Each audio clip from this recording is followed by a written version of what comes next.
Татарстанда 1 июльдән йөкле хатын кызларга һәм 8 яшьтән 17 яшькә кадәрге балалары булган гаиләләргә айлык яңа пособиеләр түләүгә гаризалар кабул ителә башлый.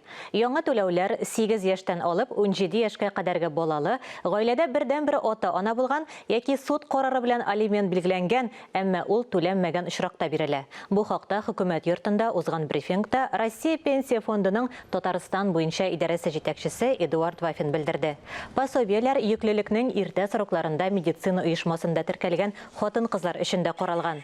Ике түләүнең дә күләме һәр төбәктәге яшәү минимумына карап билгеләнә. Татарстанда яшәү минимумы 9955 сум.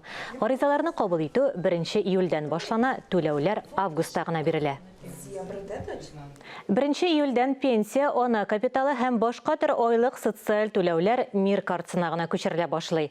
Әлеге яңалык пенсияны саклык кенәгәләренә яки хат ташучылар аша алучыларга кагылмый. Банк картасыннан файдалана алмаган кешеләргә акчалата яки гади банк исәп-хисап счеты аша да алырга мөмкин булачак.